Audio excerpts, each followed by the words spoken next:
Hi, Not Board Gamers, and welcome back to Not Board Gaming. I'm your host, I'm Mark. Now, in today's video, we're going to be taking a look at this game right here, which is X-Odus, Rise of Corruption, coming to us from Board Gaming. This is the second edition. I think the original game was released a few years ago, and it's certainly got its fans, but what they've done is they've taken the intervening time to get feedback from fans, a lot of it was around the rulebook, update some of the components, etc., and release a second edition. Now, this comes to crowdfunding on Tuesday the 2nd of November. The link will be in the description below.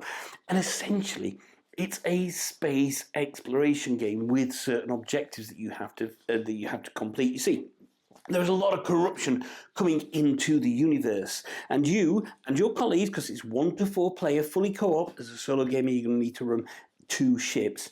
You're going to explore this universe. There are hex tiles. Then you will create a stack of hex tiles like this that you will then unveil as you move around, exploring the universe, bumping into bad guys, fighting bad guys, doing some exploration cards because there are places to explore in the universe, maybe meeting up with allies who can give you modules for your ships, running away from what are called the avatars, which are the big bads. That's these things. I've got one on the board already, who are going to be chasing you throughout the system. They're very difficult to kill. And all the while, you're trying to find these ancient precursor keys, because ancient civilizations have left these precursor keys behind, and they're going to be scattered around the map. Where they are, you do not know at this stage.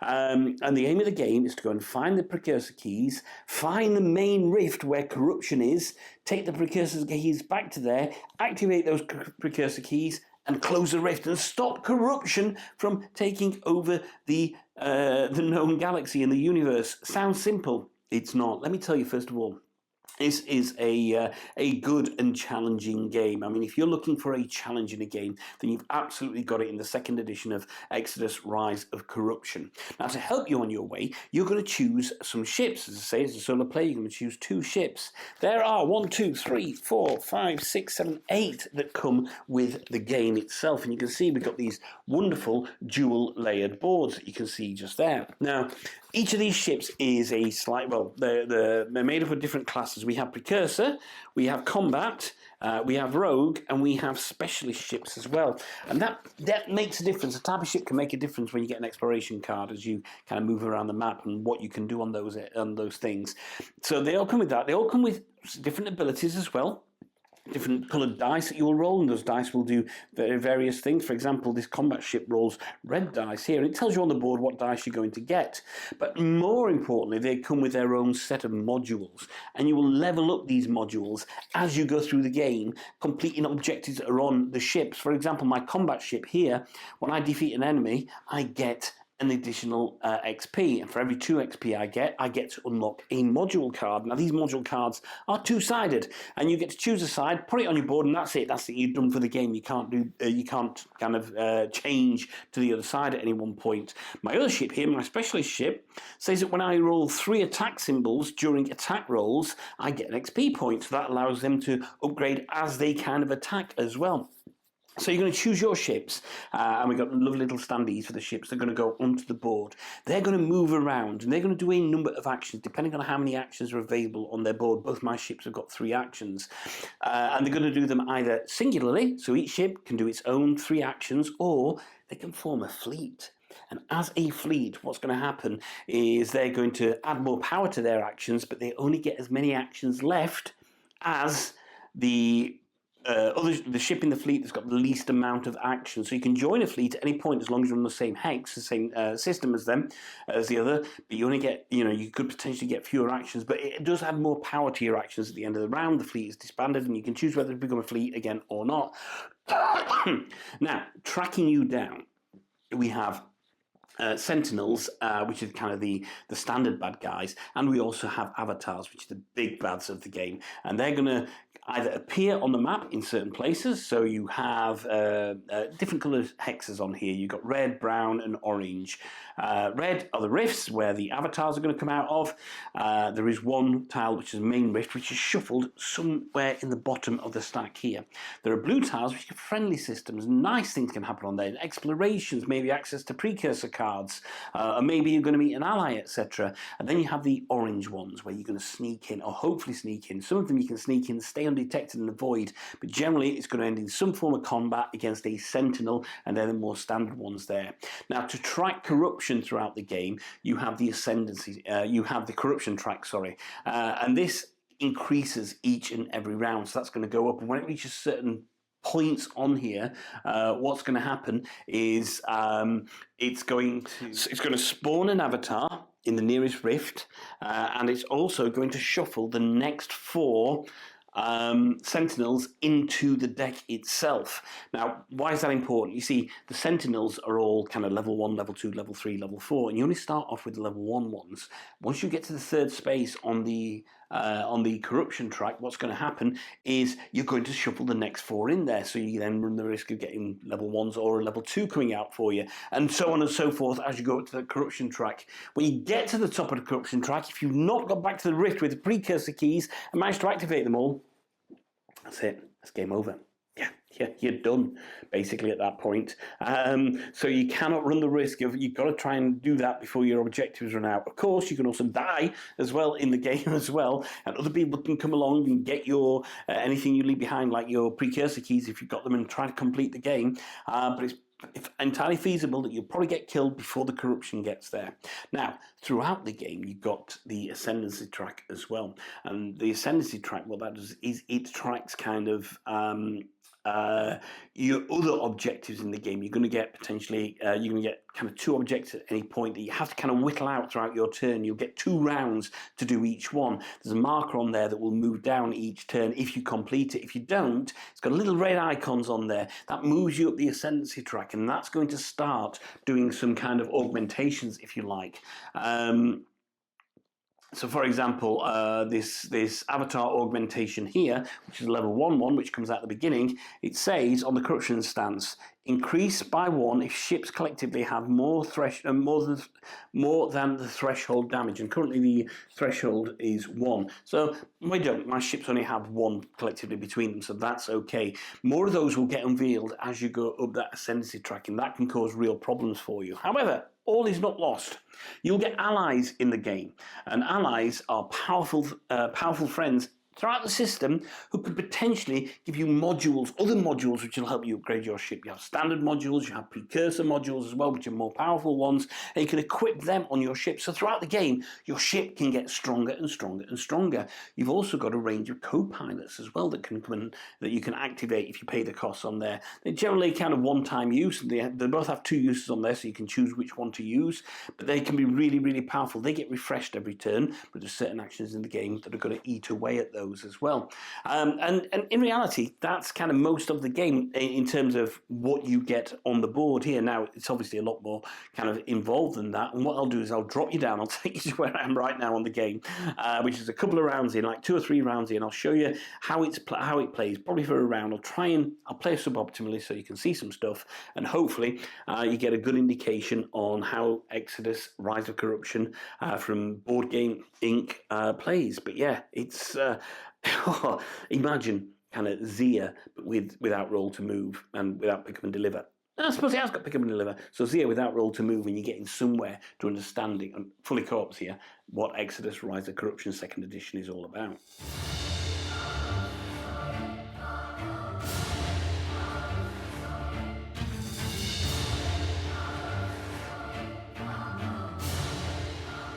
Okay, so here you can see, as I say, I'm a few rounds into the game itself. The first thing I want to show you is a wonderful storage solution. Look at this. All the tokens, all the cards, everything has a place. It makes putting away the game an absolute dream. It makes storing the game a dream, and it makes setting the game up an absolute dream as well. It's a really, really good system for doing that. The tiles go into the bottom of the box, but you can see that this is an absolutely great system. You can see some of the dice there as well.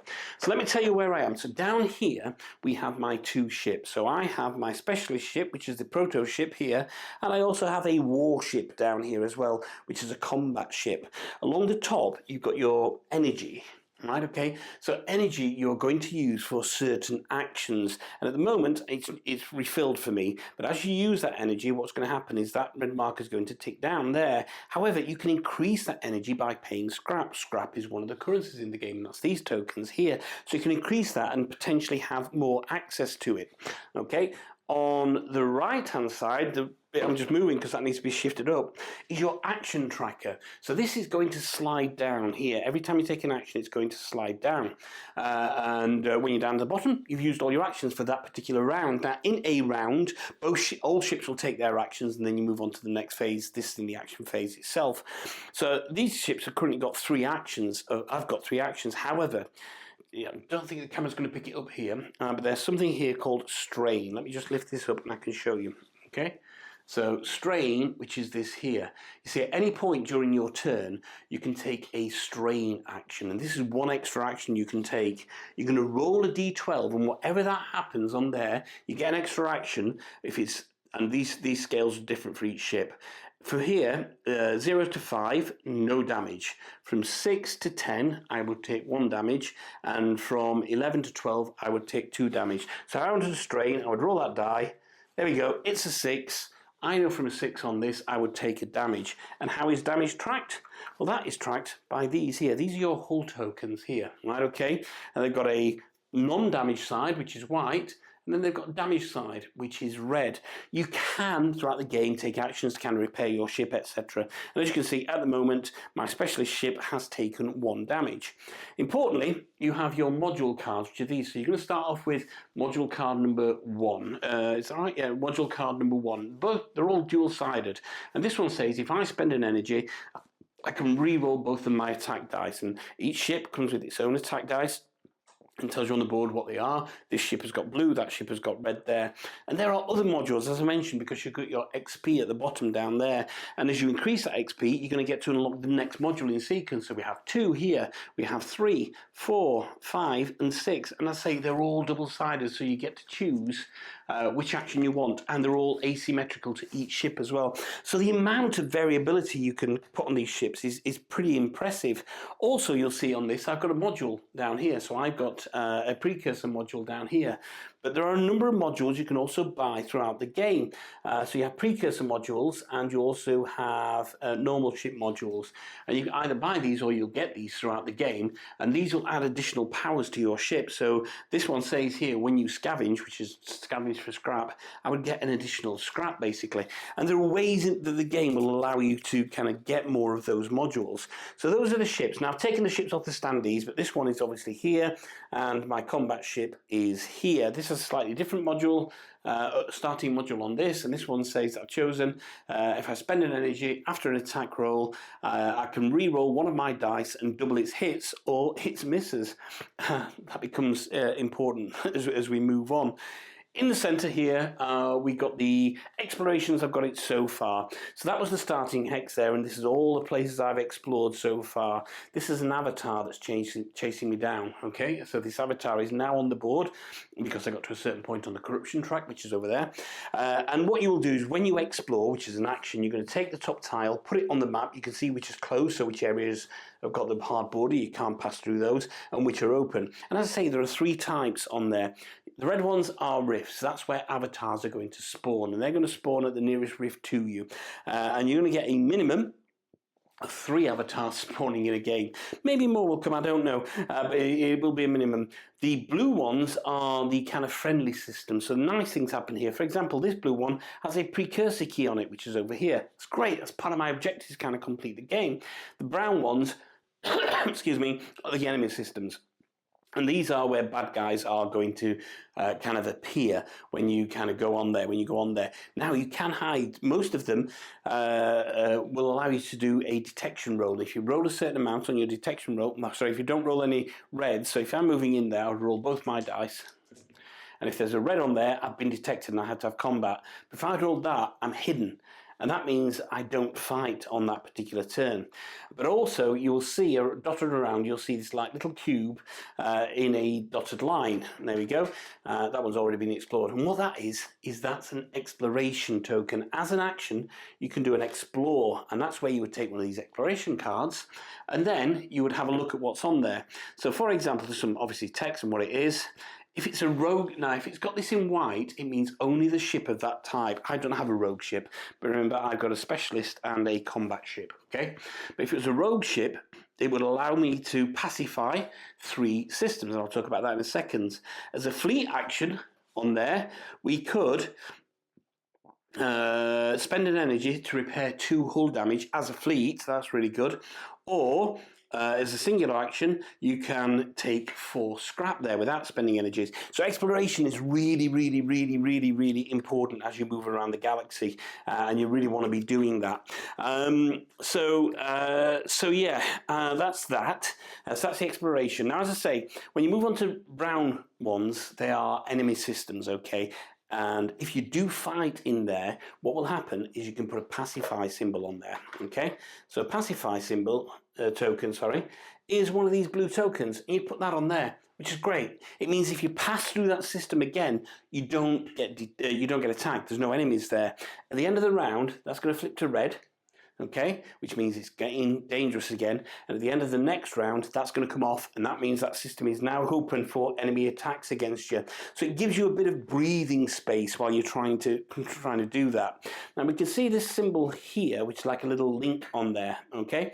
That is an ally. You put an ally token on there, so that's ally token 1, and you get an ally. Allies are great because what they do is they come with a number of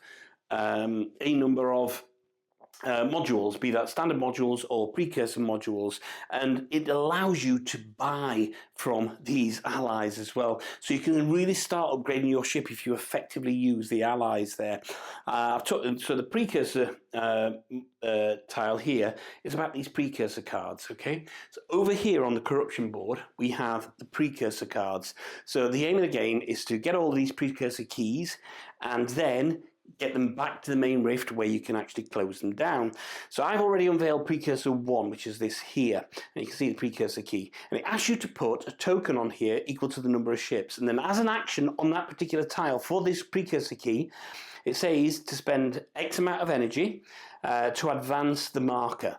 So for every energy I spend, I advance it once. As soon as that is at the end, that's great. I can take that precursor key, put it on my ship, and hope I survive and take it back to activate the key there. These will open up more, okay, as you spread around the map. You don't know where they are, so you're going to be looking for these precursor symbols to get to wherever you can go.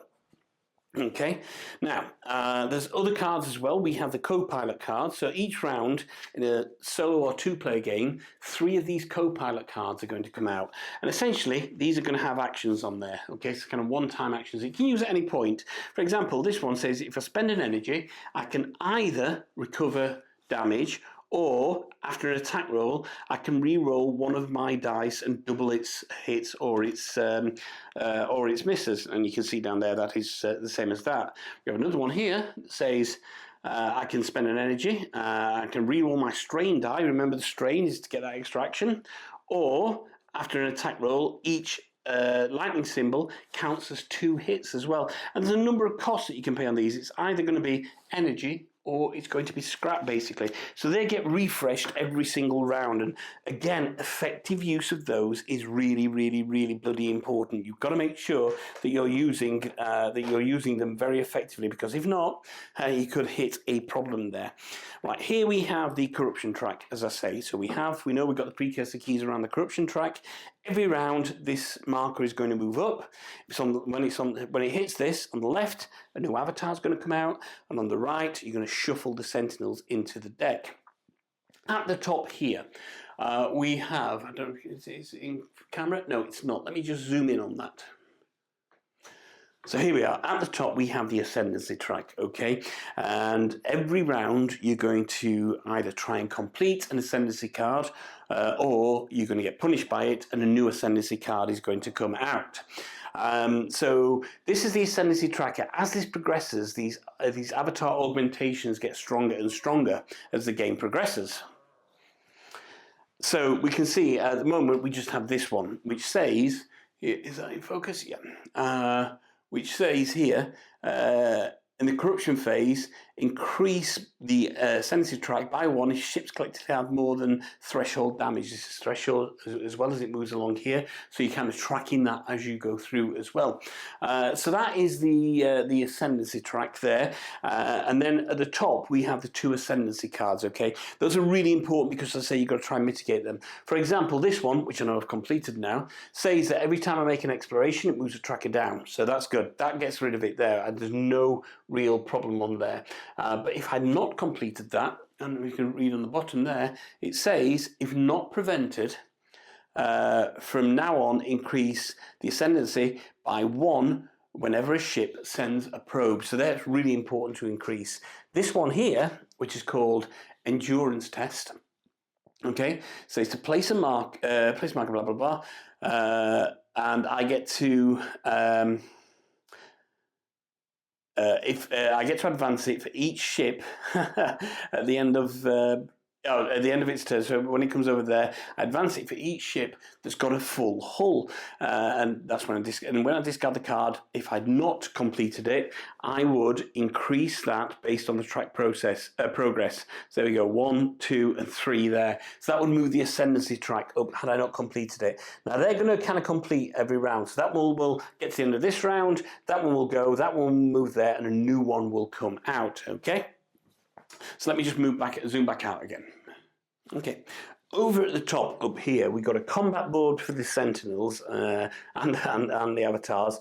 We got the kind of feeder deck there. That's my Sentinels I haven't put into the main deck yet, and then the deck of Sentinels here. So these are my active Sentinels. Now I've already triggered a corruption, so that means those Sentinels are absolutely active. And what's going to happen when you enter combat? Okay, let's take a new one. Let's take this one here. You've got this wonderful combat board. Look at this. This is great. All right. So we have this wonderful combat board, and you're going to put that in, and you can see here that it's going to give some indications. So this says its hull's at 7, so let me move that up to 7, but it also says it has a shield of 1. That means it's going to get rid of that first attack that I do for it. When I attack it, okay, I'm going to choose an option based on my ships.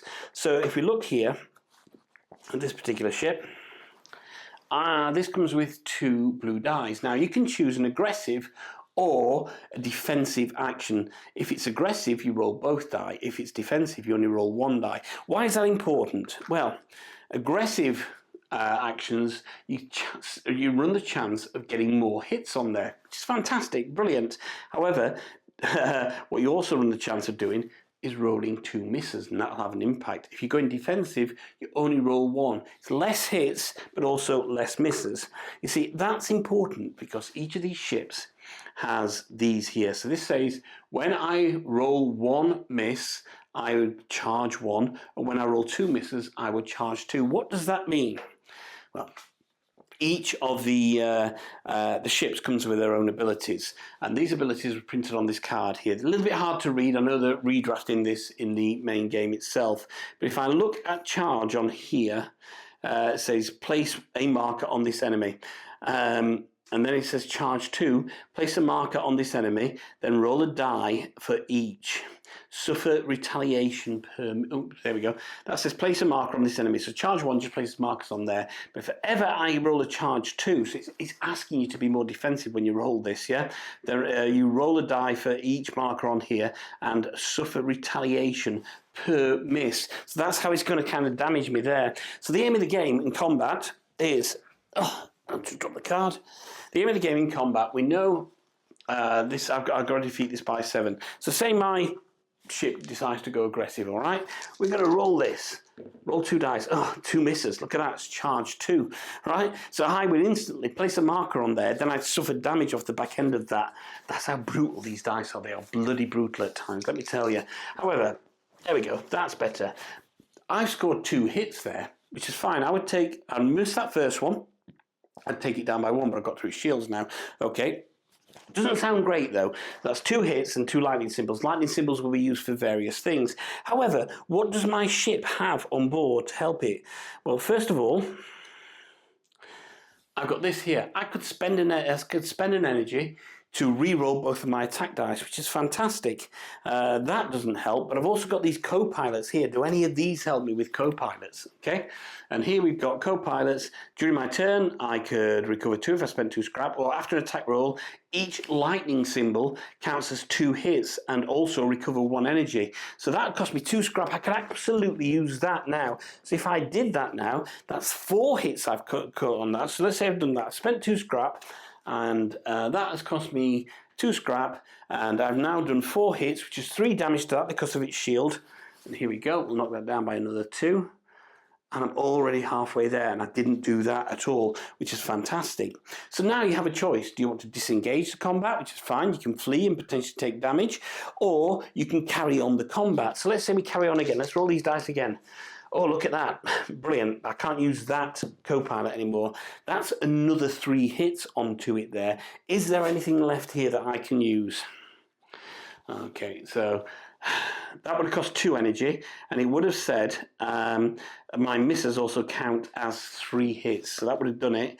Or this one, I could spend 2 energy, and it would have allowed me to re-roll both of my dice. Nothing there, basically, but I could spend this energy on here and re-roll both of those dice and see if I get a better option. Well, that's kind of how combat works. When it's done, the ship is defeated, yay! And you would put a pacify marker on there, and that's fine.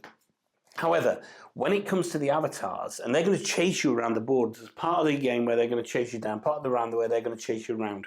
Okay? When it comes to the avatars, you can see, and it's got 18 hull on that. That's got a lot of damage on there, okay? When I roll a single one, I would get 2 dampen. When I roll a double, I would get 2 serving. What does that mean? Well, let's have a look at dampen. Dampen says, here we go, I would ignore 1 hit on one of my dice. That would ignore 2 hits if I'd got that. And if it got serving, it says I would banish, so I'd get rid of one of my hulls there. So they become very difficult. What you want to do with the avatars is potentially run away from them. Try and stay as far away as possible. There's going to come a point when you cannot kind of not fight them, okay? But you want to, in the early game, you want to try and stay as far away as possible, and that can dictate kind of how you position the map. You know, think about where things need to go. Do you have a good getaway from the nearest rift, etc.? You'll get other icons appearing on there, things like wormholes, which you may get the ability to use, and sometimes avatars will get those abilities to move. And how do they move? Well, in the particular stage, they're going to roll their avatar die, okay? And for every red symbol on there, they're going to move 1 space towards you. So if you're lucky, they're only going to move 1. If you're unlucky, they're going to move 3, or 2. There is a blank as well if you're really lucky. But this one allows them to move 2 and move through wormholes. So if wormholes appear on the map and they're at the other side of the map, there's a really good chance that you are going to get, they're going to move a lot closer to you.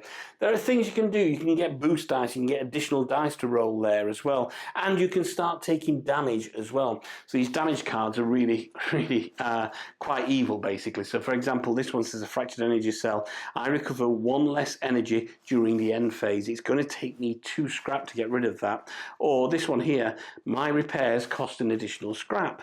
Or this one here, it says roll twice for strain damage and choose the higher result. It tells me 3 to get rid of that. So as part of your maintenance, you've got to get rid of that. So as you can see, you've got this sprawling kind of wonderful adventure game that's really tight in terms of your early ship builds. Sometimes having the right combinations of ships is really, really important, and seeing what ships work together, but also upgrading those ships. You've got this ever-expanding map, and I have closed the table down a bit to try and get as much as possible onto camera. Ever-expanding map that you've got to try and do. You've got ever-shifting objectives on the ascendancy track, and you've also got all of this happening with corruption, your precursor keys, and everything else that the game throws at you. You're going to need to do a number of things to be successful in this game. And let me tell you, it's a punishing game. It's not an easy game to win, but you're going to have this kind of great intergalactic adventure as you try to complete it. That is kind of how the game of X-Odus 2nd edition works.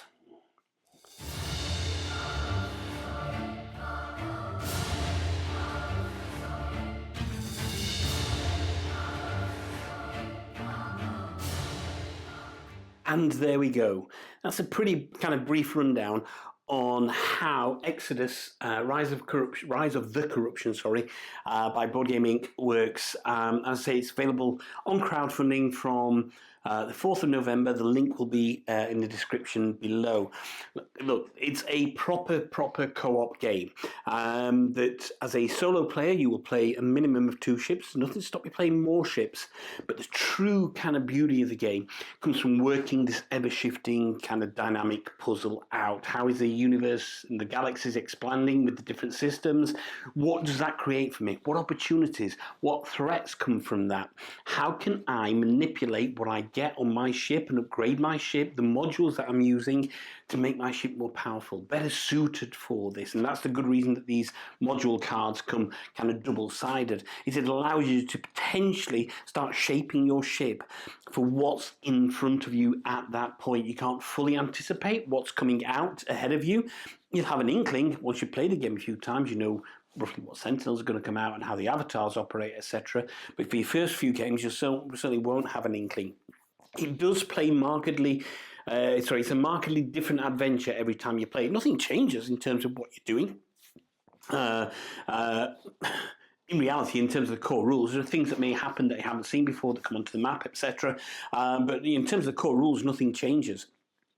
But the actual kind of meat and potatoes of the game itself, what is unfurling in front of you, that changes each and every game. No 2 games will ever be exactly the same. It is punishing, I will say that. These dice, certainly in early game, when you have less modules and less ability to do things, these can feel unfairly punishing. The misses are only on one side. I think, they're on 2 sides on this dice. And on this dice, yeah, the misses are on 2 sides. So you've got 1 in 4 chance on each die of rolling something that's not a miss. But it sometimes happens, and it can happen a couple of times on the bounce, that you're rolling a single or a double miss on there. That can have really kind of negative effects because you're not only using them for combat, using them for things like skill checks, detection checks, lots of other things will ask you to use your dice, and they can be very punishing. You do have these kind of extra set of dice up here that you may get access to for individual rolls, and hopefully you kind of massage the modules that are available to try and get something that allows you to mitigate it in some way, but it can feel very punishing, and that may be off-putting for some people. You know, when you think of a game like Voidfall, which only has dice to kind of mark the strength of the Voidborn, some people don't like that element of randomness, and if you're looking for pure determinism in your games, then this game is about those dice rolls.